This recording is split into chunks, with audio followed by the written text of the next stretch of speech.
Great skills again by him. Oh, marvellous goal by Luther. Welcome to the Rangers journey.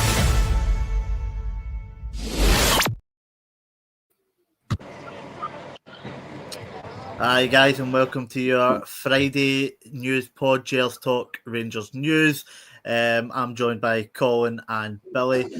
First of all, Billy, late joining us there. Other Billy isn't able to get away from work. So Billy, how are you today? I'm glad to be here. I've had a week where I've ended up in crutches with a calf tear, and I had a triple root canal that turned into a quadruple root canal. So I'm one of the few people who actually enjoy talking about Rangers just now as light relief. I think I'd probably rather root canal than watch Rangers at the moment. But Colin's here from he's at the Bluebells Bar. I just want to put out the wee shout out. Tonight's pod is proudly sponsored by the good guys over at the Bluebells Bar in Porto del Carmen and Lanzarote. If you're over in Lanzarote, you'll definitely find a warm welcome at the only Rangers bar in Porto del Carmen. Bluebells is family friendly, eat, drink, chill, a party, and yes, they show every Rangers game live. There's nothing better than sitting overlooking the ocean with a beer or cocktail on a sun-kissed balcony or grabbing a bit of shade if it's too hot. So when in Lanzarote, pop in and say hi. Colin, how are you today? I'm good, mate. I hope you can hear me. It's a busy place. Like you say, I'm in Puerto Carmen, Lanzarote, just outside Bluebells. Haven't been in yet, but hoping to head in this afternoon. I'm definitely going to be there for the game tomorrow night. So, yeah, just to reiterate what you were saying, class place. Bit biased, but we're also grateful to Kenny and the team for their sponsorship of the channel. And, hoping to get in there for a beer later on today.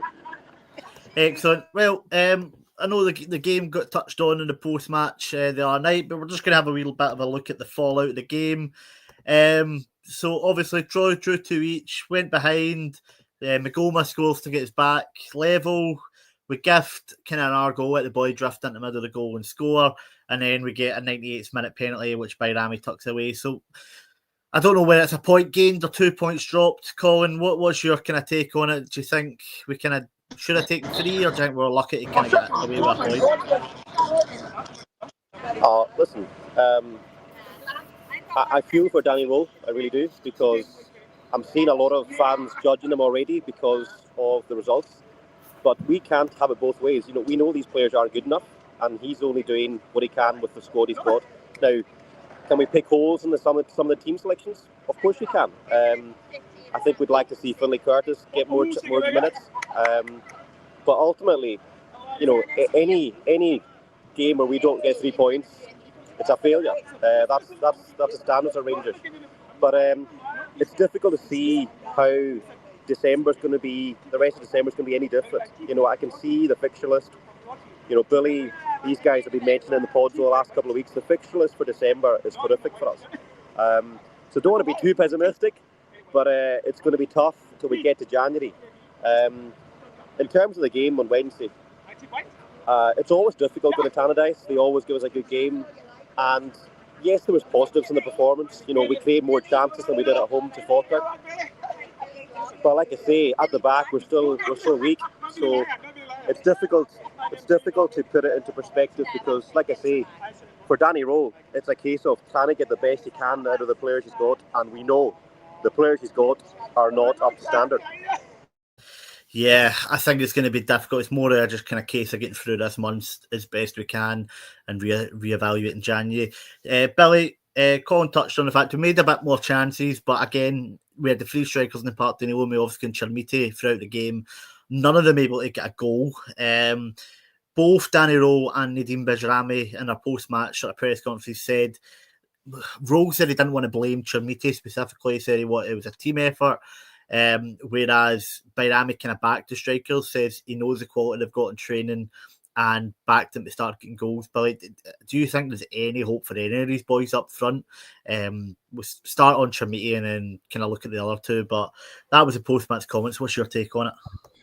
I mean, where Chermiti is concerned, from the get-go, I didn't see anything in his profile that made me think he was necessarily someone we should have been taking in anything other than a loan, never mind spending £8 million. I've got a bit of sympathy for the player, because, you know, he didn't set the figure, and he's here and he's trying his best. One of the things I find interesting about Chermiti is I can see why Kevin Thelwell was beguiled by him, because he talks about he has the same underlying data as top-class strikers. And I actually see what he means, because Chermiti, he's a big unit. He's got the physical attributes and he gets into the positions to score. But this may change with time. I don't think so. When he gets into those positions, he doesn't look like a striker. He looks like a big athlete who's got in position and is kind of going, what do I do now? You know, he just like, I can think about half a dozen occasions where he's been in a cracking position and a striker, a natural striker, or even a semi-decent striker is ready to pull the trigger, but he seems to be like 2 steps behind in his mind, going, right, I'll chest it down just now at the back post with 3 defenders like coming in on me. I just don't think he's got the instincts of a striker. I see the underlying data thing. Probably, if you looked at his XG across certain games, he's probably creating positions and getting into positions where a decent striker would have bagged a few goals, but he just doesn't look like he has the instinct. And that's not, again, on him. You can't blame him for spending 15 million and 8 million on bringing him to Everton and Rangers. The best thing I think that he could get is, I'm not saying we necessarily do this, but I think the best thing for his career would be maybe just going on loan somewhere lower profile where he could build up a bit of confidence, you know, like Liga B or something like that. I don't even think he's a top team like squad player at the moment. So I hope that can happen, because if it does and he builds up a bit of confidence, we could get some money back on him. Danilo, it just hasn't happened at Rangers. Like, I think he's got a bit of grief this week for tickling the ball rather. So that sounded a bit rude, but tickling the ball rather than sort of like smacking it. That's getting worse now, actually. But he, I think he's a very technical finisher. I think like that's the thing with Danilo. I think technically he's a very good finisher. I don't know if it's the injuries and stuff that kind of stymied him, but it just doesn't seem like it's going to happen, or that he's the same player that arrived. Miovski, I've got a different sort of like attitude to. Miovski he's a bit out of form. He's lacking confidence. He's making the runs. You cannot blame him for us not having a function in midfield or creating chances. If you're out of form, you're already up against it. If you're making the runs and your teammates aren't finding you, and you're out of form, then that's going to take a wee bit. I just look back to his highlight reel when he was at Aberdeen and think, this guy, he's got a bit about him and he can finish. So out of the 3, he's the one I'd be persevering with. I go back to like people like Mitch and I were saying, like at the turn of the season, like you people castigate Dessers all they like. That guy scored goals and people talked about the chances he missed. They weren't maybe talking about the fact that he got there in the first place and that a replacement won't necessarily make those chances or runs or get into those places. So what do you know, Kevin Thelwell, we shipped out 63 goals. We brought in 3 goals. We're struggling to score goals. Who knew? Yeah, and I think the thing is, with the amount of wages and the money we've spent on the strikers to get a new one in, you're realistically going to ship one out. Danilo is probably the most likely one at that, but you're going to take a loss with his injury issues. Chermiti, no one's spending money on the way he's played. And yeah, I heard the point that he wouldn't get into any other team in the Scottish Premiership. I think he looks at the kind of, the big guy from the English lower leagues that Davy Martindale brings in sort of once every summer, and they stay for a year or 6 months and then go back to English non-league. It doesn't look like £8 million is crazy. And I remember we were linked with a loan initially for him and then end up spending all that money. Yeah, if something's not going on in the background there, then I don't know what it is. I think we've lost Colin just with being on holiday, but again, hopefully he's enjoying themselves in Bluebells in Puerto del Carmen. But yeah, we'll just touch on the team. Again, Finlay Curtis and Lyle Cameron left on the bench. Bring on the aforementioned Chermiti and Cello Asgard late on. I mean, clearly Danny Rowe, in the case of Lyle Cameron, doesn't fancy him, and he's a bit hesitant to kind of chuck Curtis in. But I mean, surely they've got to offer something different, if not better, to Asgard and Shermiti, who surely we've seen enough of to know that they're not going to do it. I mean, surely Cameron and especially Curtis, who looks like a finisher, can get a chance, Billy.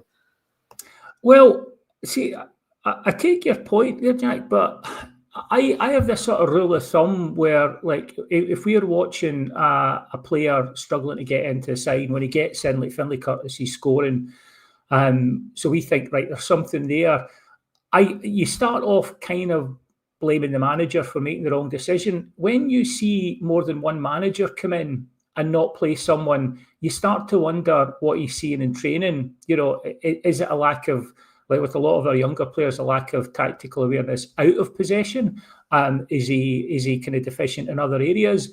Because Danny Rose coming in, he's got no axe to grind. He's got no history. He's got no like favourites, as it were. He's going to look at what he sees in training. And if Finlay Curtis looks at the guy who's going to get him 3 points on a Saturday or Sunday, that's who's going into the team. So I wonder what it is. What I do hope is that I hope that Danny Rose having, he hasn't got much time to do anything other than train them just now. But I hope he's having honest conversations with players like Finlay Curtis and saying, this is what you need to do. You know, like this is what I'm not seeing in your game. This is what you're not bringing to the team. If you can add that, then you'll be in my thoughts, because you know we can blame Russell Martin for pretty much everything because that was such an absolute cataclysm of an appointment. But you've now got Danny Rule coming in and he's still not putting him in. I'm more surprised with Lyle Cameron. I thought when he came into the team under Russell Martin, he really looked like that sort of the player we'd signed. He's sort of bustling, he's getting about. It reminded me a wee bit actually of Connor Barron with a wee bit more of a threat and productivity. You know, he can make passes in the final third. He's got a goal in him, and he does that thing that, I mean, let's not underrate running about a bit, because he runs about a bit as well, and he brings energy. He looks like a guy that can spark something in the team, you know, going into a tackle or like I say, slipping in a pass or getting a shot away. So I'm a wee bit more surprised about him. But equally, Russell Martin and Danny Rule seem very different characters, very different managers, and they're now in very different situations. And neither of these players are getting in. And if there's ever a time to force your way into the team, it's when a new manager comes in and he's looking for solutions. And knows that the first team have failed. So maybe the fringes, the squad players, the youth players are where he can find a gem. So, I like I say, Lyle Cameron, I'm more surprised at, but you know, the evidence is starting to mount up that maybe they need to do more in training, and then maybe they'll be forcing their way in. On your point about, like, it made me laugh when you're going, if Chermiti does look like a player who comes up from the lower leagues and is the rough diamond that gets thrown up front and does all right.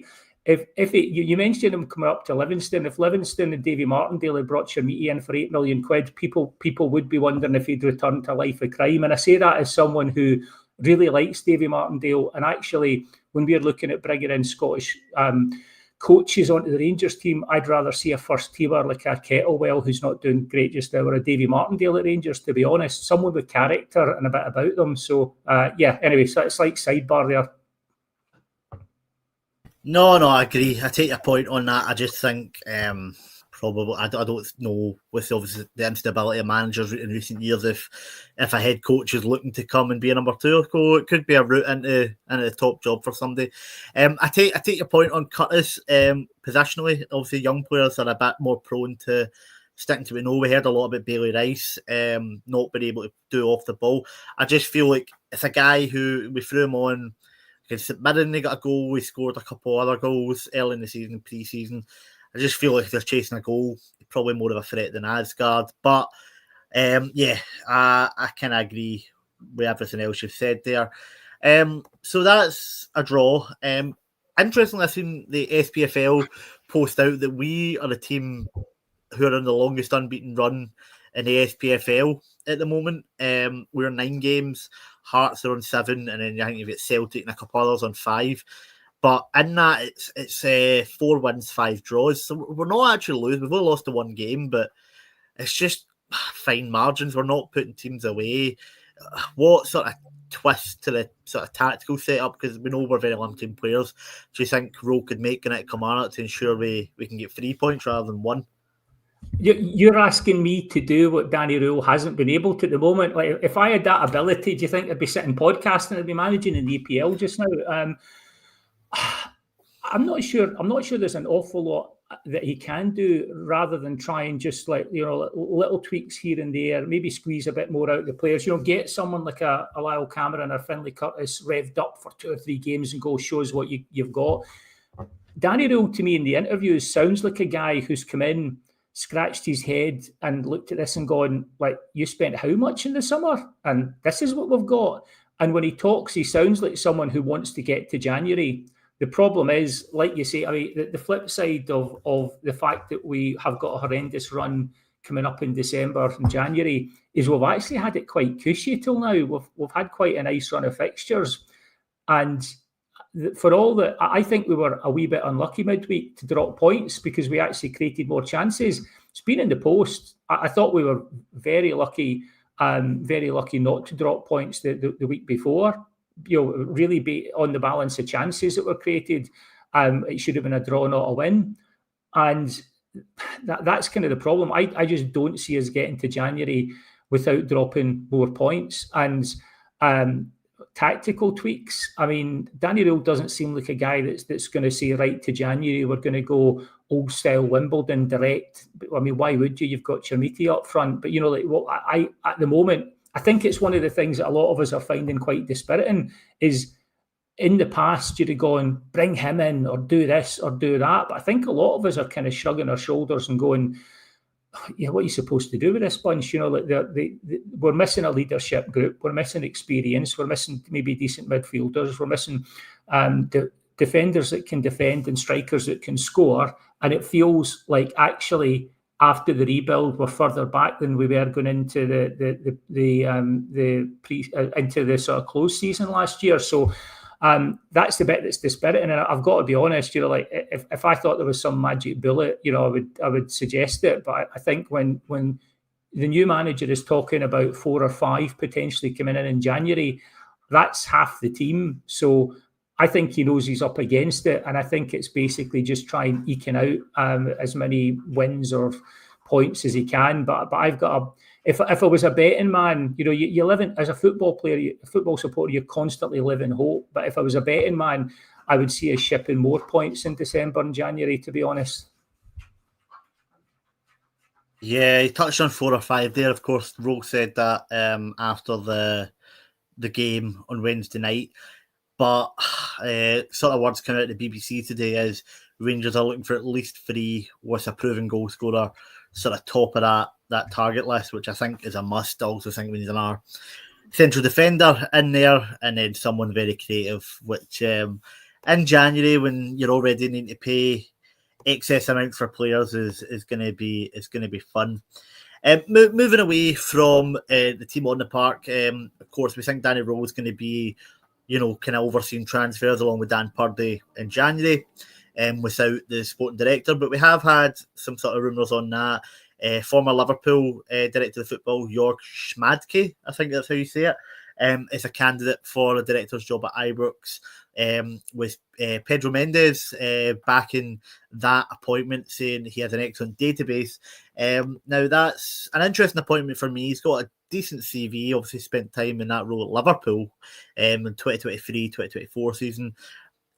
Pedro Mendes pleading for Rangers to hire someone after the whole Pedro Caixinha incident doesn't fill me with hope. But do you know much about the guy, Billy? What are your kind of thoughts on that, and what sort of guy are you looking for to take that role?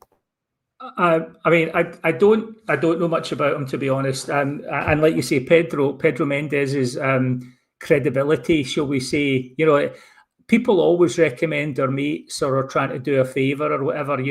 So I understand that, but I think we've had enough. We've had enough false dawns and been told we're getting the next big thing, that someone is going to have to come in and prove themselves. The thing that concerns me a wee bit, like someone in the comments had made the point, I think it is John Adams there, made the point, that we could go for someone like Watson from Kilmarnock in January. and it's something that's come up in a few of the pods, is like you're talking about Rule and Purdy overseeing this transfer window, maybe bringing in. So did you say it was Schmadze was the name of the Yeah, so I've got here Georg Schmadtke. Sport director. He's been at Hanover, Cologne, Wolfsburg, and then had a year at Liverpool, season 23-24, and he's been out of the game since. I mean, the fact that he's been out of the game since, not great, but the thing that we seem to be missing a trick on, that we're circling back to what John Adams was saying, is we bring in like coaching teams, and when we bring in the coaching team, we always want like a Scots person on it, someone who knows Scottish football, someone who's either coached or just come out of playing and knows the league. Why don't we do that with recruitment? Because like with the best will in the world, like Danny Rule's not going to know all the best players in Scotland. Like Dan Purdy, maybe he's looking into that, but like what we saw before was basically a preference for going to the down south. It's difficult to see someone coming. I'm not saying we don't bring in a technical director from overseas or out with Scotland, because you can pick up like very good players in Bundesliga and even the division below that. So that's an option. But why do we not have someone who has got a knowledge? I mean, how deficient have Rangers been? How negligent in terms of recruitment that we did not pick up Lawrence Shankland? I know we've all said it, but that is dereliction. Like a lifelong bear on a free who scores goals and would never have been cheaper and would never have been more required. And somehow we didn't. We didn't even do it. So this concerns me greatly, because we need players. We need a leadership group. We need battle-hardened players. Like Lawrence Shankland just ticks so many boxes, and players like the guy at Kilmarnock, Watson. Why is Danny Rule going to know about him?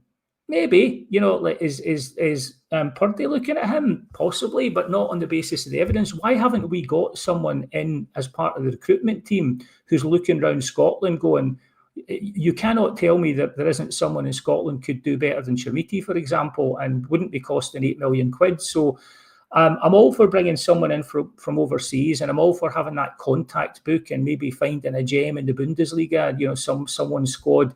But I think it's been a frustration we've all had as Rangers fans, that there seems like, I'm not sure if it's a snobbishness about Scottish players, or if I'm not sure if it's just like ignorance, that basically we bring in these guys with great contact books and, like I've got like agents all over Europe, and very often there's actually a proven player in Scotland under our nose. And think of all the successful Rangers teams down the years, like unsung heroes like Stuart Monroe and people like that were just brought in, put in, did a job, never let you down, knew the league, battled it out. Were Rangers men who would give you that bit extra in a scrap. And we just don't seem to do it, and I don't get it. And I really hope that's going to get remedied, because we can't carry on ignoring some of because we don't develop them in our youth team system. So if we want to get good Scottish players, we need to maybe nick them from other teams once they've developed them. When I say nick them, I mean pay them plus the Rangers tax that other clubs seem to demand. But yeah, I just like whoever we bring in, I hope they're not just going to look at the Bundesliga or look at England. I hope they're actually going to look closer to home as well, because boy, have we been missing a trick the last couple of years. Yeah, I think if you look at any sort of successful Rangers team, you've always had that sort of core of Scottish players. Even the last one that sort of won the league, you had guys like Ryan Jack, Scott Arfield, I know Canadian, but you know what I mean, in there, Alan McGregor. You had guys like that, Walter's second spell. You had a Scottish go through it, and of course a 9-in-a-row team. I just had a quick look at our scouting department. So there is a few foreigners in there. There's people from Iceland, England, a couple of Belgians, obviously from Clermont's time. But I'm just looking at the age sort of profile we have here. Our head of scouting is Fraser Murray, who's 34. But going for the age of our scouts, you've got 67, 63, 77, 70, John Brown at 63, 62. They're all sort of older guys. I mean, I know we're trying to be a modern club, and I'm not trying to be ageist here, but I just feel like maybe some sort of fresher eyes, maybe certainly needed in that department. I would agree on the point in the comments about Jack Milne. I just don't know if he's really quite at the standard. He's only just came into that Aberdeen team as regular, and they're not performing great. I don't know who you go for. There's a couple of players. So you've gone a wee bit garbled there, Jack. I don't know. It might just be for me, but just in case anyone else is having the same thing, it just broke up a wee bit. Right, I was just touching on the comment about Jack Milne at Aberdeen, who's I don't think's really been overly regular about in the Aberdeen team and not performing well. I think you're maybe looking at more experienced players. Still having the same problem. Is everyone else? Yeah, is it just me that's having an issue? Which everyone else maybe has got that. Okay, I'm just not really catching, and the stream's sort of breaking up for me. So maybe it's just being in Sweden. I don't know. Yeah. Sorry. So, there's certainly Scottish players. I just think we need to look and kind of pick and choose rather than just going for the sort of whoever's breaking through. One player we have been linked with in the last couple of days is a 20-year-old midfielder from Scandinavia. Billy, you might have heard of him. Maybe I'm not sure. Jens Hertodal, 20-year-old midfielder from Tromsø. 12 goals and 8 assists from centre midfield. But the rumour on that is that Sunderland in the Premiership are also keen. Not sure if that's someone you may have heard of, Billy, but kind of fits the profile creative midfielder we're looking for. I don't. I mean, not. I think people assume because you're in Scandinavia that it's kind of like being in Scotland, but there is Norway, Denmark, Sweden, and Finland, and it's not a name I've heard of. When you talk about that sort of profile, he does sound like a bit of an all-rounder. One of the things that I understand why we did it, but you look when we brought in Antman, he was top for assists in the Eredivisie or second top, but he only had a couple of goals. We brought in Gassama, he had loads of goals, but very few assists. And when you watch them play, boy, can you see it? The number of times Gassama gets into position, you go, square it, cut it back. It's like, then you go, right, he's the guy that doesn't do assists. I mean, the profile sounds good. It's always the step up to a bigger league and really the bigger club, which is something actually Curry asked a question I'd want to circle back to, but the step up club wise, but also let's be honest, if he's got an offer to go to the EPL, especially at a club like Sunderland where he could force his way into the team, in short order, that's going to be very difficult for us to compete with. So on paper, it's not someone I'm familiar with. On paper, it looks like a good all-rounder, and boy, could we be doing with someone that provides goals and assists. But if Sunderland are genuinely interested, we're struggling. Curry had actually asked a question, thought was interesting. He was asking if the whole squad has a problem with attitude, physicality, and mentally, which doesn't leave you with much, Curry, does it? You've got Telo Asgar's cool hairdo, and that's about it. I have to agree with you, though. I think it's funny, though. I think mentality and attitude are pretty much, for me, the same thing. And I think physicality maybe flows from that. If you're talking about fitness, that's kind of on Russell Martin not preparing them properly in the pre-season. And to be honest, they don't look unfit, but they don't look the fittest Rangers team. You used to see Gerrard teams running over the opposition in the last 15 minutes, not with this lot.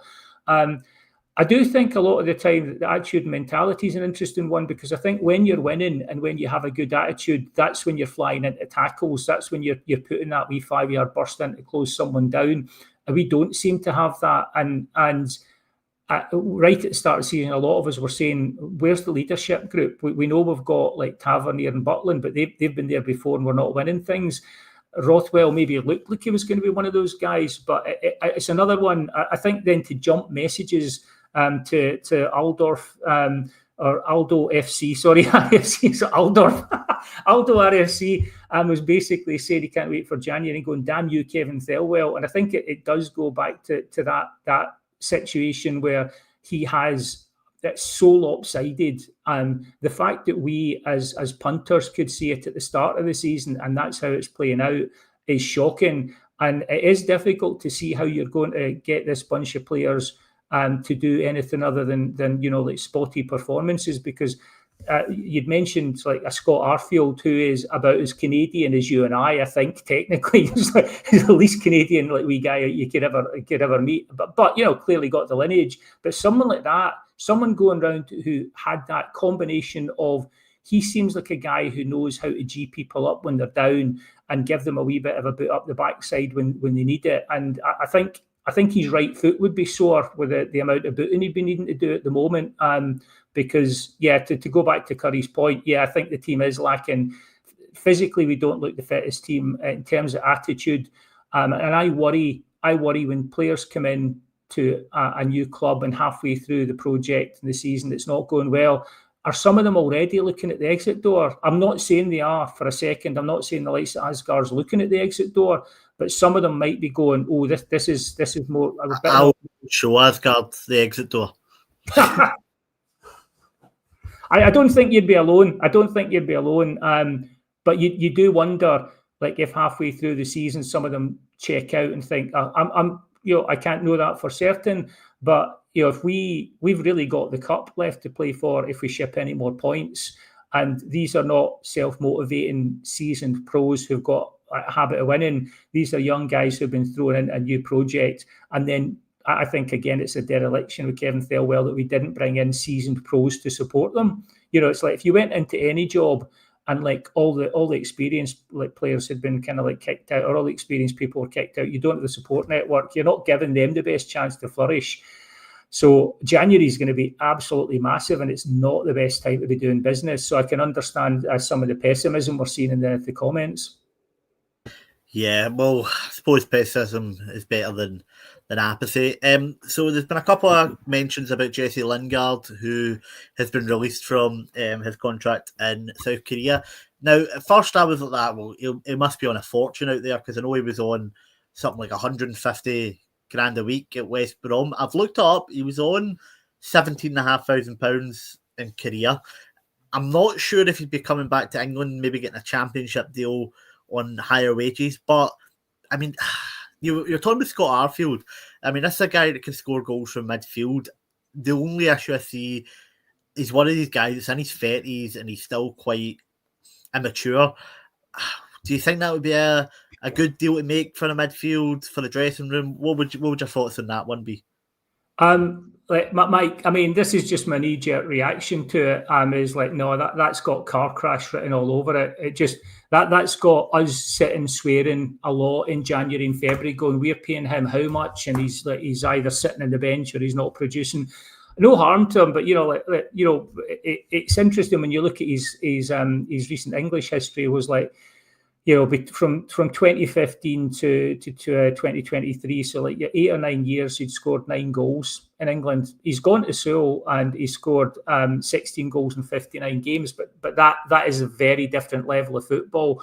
To me, I'm not saying he'd be like a Joey Barton style absolute like meltdown, but that it just doesn't seem like the character. It's no harm to the guy. It doesn't seem like the character we need. It doesn't seem like the player we need. It doesn't seem like someone who you're going to look, when he walks in, people are going to look up to him. They're going, wow, you're the guy that scored 16 goals in Korea. Fantastic. So for me, that's a big fat no. And that's the problem with January, though, is that you're looking at these sort of like Hail Marys and taking a punt and who's available and why are they available. The best we could do in January is getting, I think, decent level like players at decent level clubs who, for whatever reason, are on the periphery and want to be playing in the World Cup. So people who actually come in. But even that can be a bit of a sort of like a difficult proposition, because they come in and they want to play their way into World Cup contention. They don't want to get injured because they're going to the World Cup. So it's like, that's why. I mean, again, like I think I know we've got the Rangers Journal shop open now, and like everyone should have a look at that. Some really nice kit, lovely mugs and stuff. But I think if we're thinking the next T-shirt we might bring up might be "Damn you, Kevin Thelwell," because like everything circles back to the mess he's left us in. Yeah, and if you're wanting to buy any of the stuff we've got on the website, the link is just below, etsy.com/shop/the Rangers Journal. A wee plug there since Billy mentioned it. So we'll just kind of move on there. For Lingard, I would take, but the money had to be right. I'm not. I wouldn't be overly upset if we signed him or didn't sign him either way. But yeah, another sort of transfer rumour going about is on the way out. Bailey Rice, there's a lot of talk that his contract will not be renewed, of course, injured at the moment, and he'll leave on a free transfer. For me, this is Leon King all over again.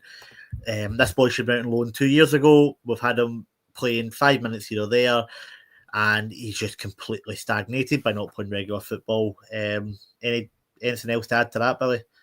I think Bailey Rice is a cautionary tale. I don't think he's an exact comparison with Leon King, because I think Leon King, we damaged him quite badly by through necessity playing him in the Champions League, and I think we have tried to kind of like rehabilitate him, and there was talk of him being a midfielder and all sorts.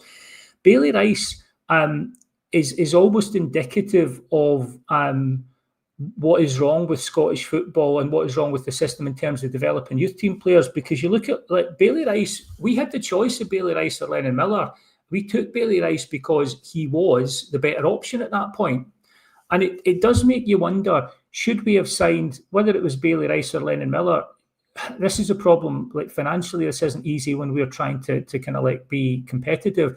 But the smart thing in retrospect, and I get that's with the hindsight goggles on, the smart thing would have been to buy Bailey Rice or Lennon Miller and then leave them at Motherwell for a couple of years where they can play first team. Because that's what happened. Bailey Rice was seen as developmentally ahead of Lennon Miller. Bailey Rice comes to Rangers and knocks about the youth team and reserves. Lennon Miller plays first team football and ends up captain, and it gets minutes. And that's the thing. There's the old Malcolm Gladwell thing about 10,000 hours to excellence. Well, if you're a youth team player and you're kind of like, getting, a game once a week, and it's, you're getting like 30 touches in the game, and it's like, it's not that high a level, just not the same as playing first team football where people are flying into tackles and the 3 points really matter. And you've seen, it's like literally, if you looked at how one's motored on and one hasn't. And we talk a lot about how players coming through the youth system and Rangers don't have maybe the positional sense out of possession because we're used to dominating games. Well, Lennon Miller's going to have everything because he's played at Motherwell. They'll be attacking a lot of the time, but they'll be sort of like, like penned in as well. So he's learned all aspects of the game. And what you've now got is if you take two kids who were relatively comparable, in fact, arguably Bailey Rice was slightly ahead.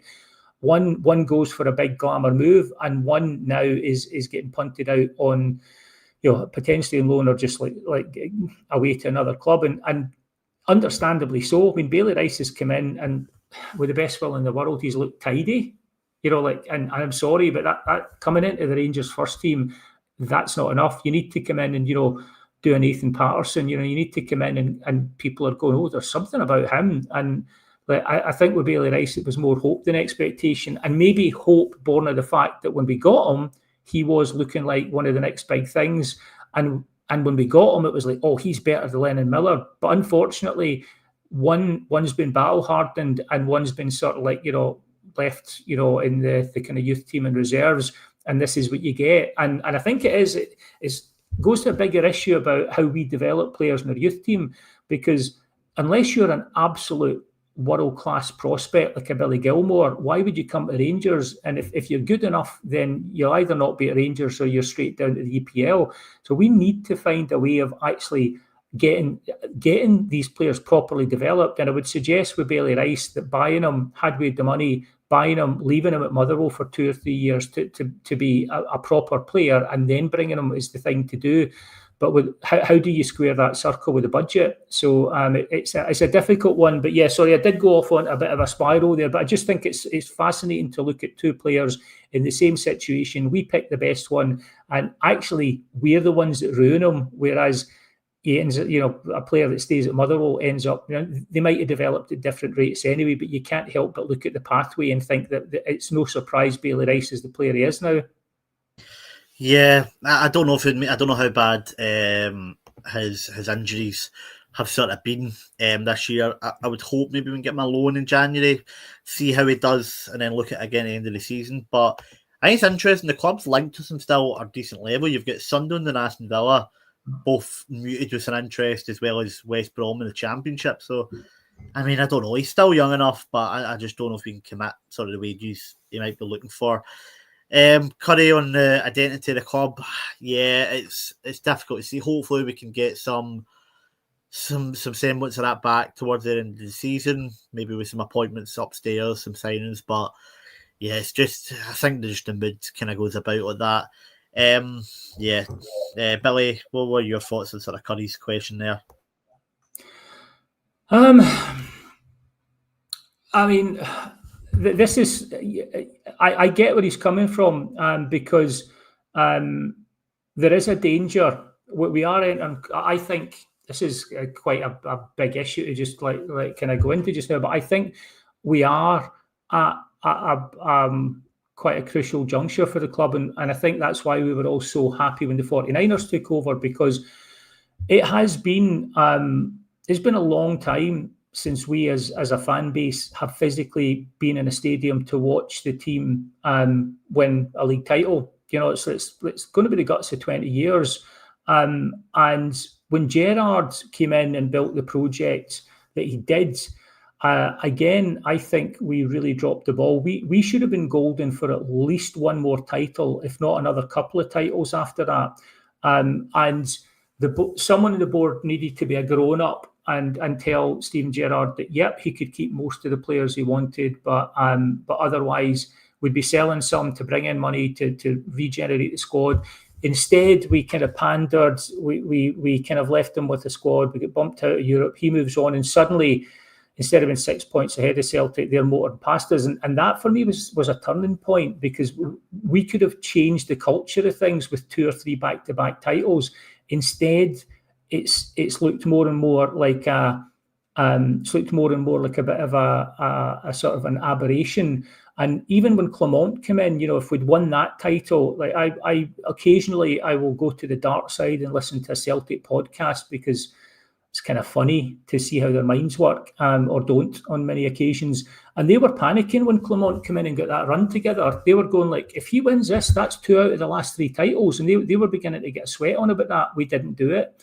And now we're in a situation where players are coming in, and under Gerrard, there was this, right, 55, he gave us this purpose. And then players are coming in now, and we may be at a stage where, like, say, Gers, he's not coming into Rangers. I'm using him as an example, as a lightning rod. I'm not saying that this is the case with the guy. I'm just saying, as a for example, he's coming in. Is he coming in going, my raison d'etre at Rangers is 56. I want to be a legend. I want to be in the walls, you know, like in Ibrox. I want to be remembered. We'll come back here. Or is he coming in going, good couple of years here, maybe win something, get a move down south, you know, to like an EPL club?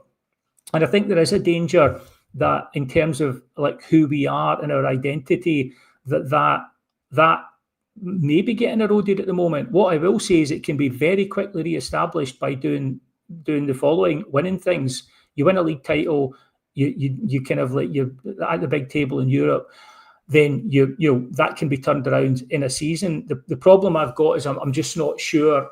Like, again, it comes back to the start of this season, how easy that's going to be, because I quite like Danny Rule, but we've had chats in the WhatsApp group, and I think some people have got the same concerns I have, that he's not the right profile long term, and if he's not, and we end up in the same place in a year's time, then, you know, there is that danger that the mentality, you know, I think this season is really dangerous.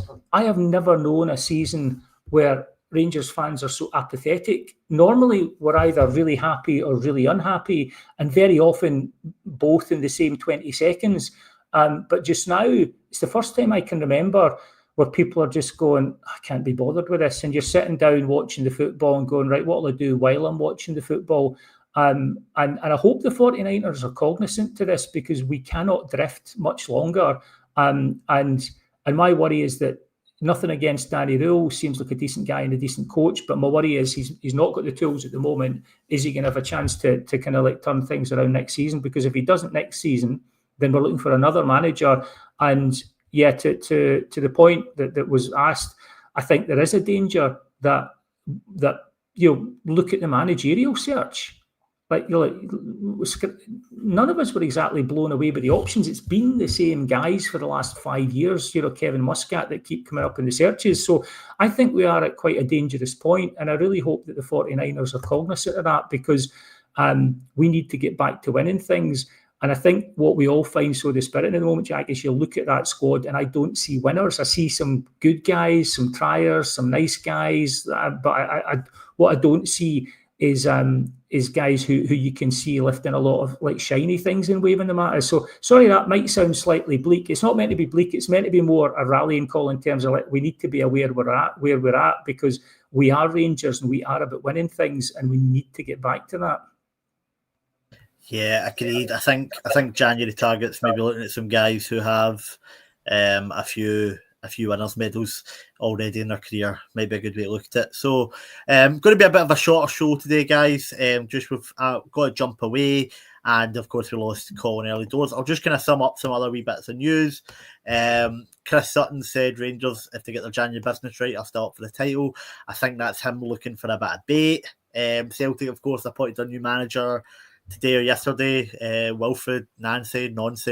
I don't want to get that one wrong, but be interesting to see how they go on at the weekend and going into that cup final. If it had been me, I'd have probably kept Martin O'Neill on his run until that cup final. I think it's a bit risky, but hopefully it backfires and we see St Mirren lifting the cup. The other things, there's a rumour Rangers and Celtic women's teams are going to move into Lesser Hampden, kicking Queen's Park out a few years after they spent, $5 million on the building the place. We drew Annan Athletic in the cup. That should be easy, but after Queen's Park last year, I'm taking nothing for granted. And we'll just finally, of course, our women's team are playing Renfrew in the cup on Sunday at Ibrox. Tickets are quite cheap. There'll probably be a few goals. If you're looking for something to do Sunday, head down there. The men's team are in action tomorrow at 8 p.m, a weird Saturday kickoff time, Billy. Need to get back to winning ways. What are you hoping for tomorrow night? Oh, what am I hoping for tomorrow night? I'm hoping that the bottle of Glen Scotia that I'm opening to watch the game with is as nice as I've been imagining it is. Like, it's a port finish. It's lightly peated, and I've heard good things about it. As for the game, who knows? It's a Killie team that's in really poor form. So if we cannot get 3 points in this tomorrow night in this game, we are in for a hell of a December affair because, I think Killie are in pretty dreadful form down at the bottom of the table. But what we've seen in the last few weeks, we don't look levels above any of the teams we're playing. So could we get the 3 points? Yeah. Could we drop points? Sadly, I could see that as well. On your point with Chris Sutton, how could you possibly suggest that he was putting that out as bait? I do take your point. I think it might have been bait. I think Chris Sutton is a master baiter. He's a great big master baiter. I think we've all known that for many, many years. I would agree with that. One other question though, Jack. Does Billy know you're up in his loft just now? Because I've seen he's downstairs. He sent me up just to keep things running. Couldn't get away from work, but yeah, say one last thing. I did see Curry's joke actually, and you're bang on. Like I will always claim to be doing something else rather than listening to a Celtic pod. I did see that, and I was laughing at it. Well, thank you for your time today, Billy, and thank you everyone for tuning in. I know we spoke about it earlier, but I just want to thank the good guys over at the famous Bluebell Bar in Porto del Carmen and glorious Lanzarote once again. I'm sure Colin's having an excellent afternoon, a much better one than we are in the sunshine. If you are over Lanzarote yourself, you'll find a warm welcome. It's the only Rangers bar in Porto del Carmen. It's friendly. You can eat, drink, chill a party, and yes, they show have a Rangers game, and yes, they back this podcast and even show it sometimes. There's nothing better than sitting overlooking the ocean with a beer or cocktail on the sun-kissed balcony and grabbing a bit of shade if it's too hot. So if you're in Lanzarote, pop in and say hi. Best of luck to Rangers tomorrow night. I'll be heading down myself. Hopefully in the freezing cold Ayrshire weather, we can at least get warm up by celebrating a few goals. Other than that, thank you, Billy. Thank you, everyone. And remember, every night is journal night.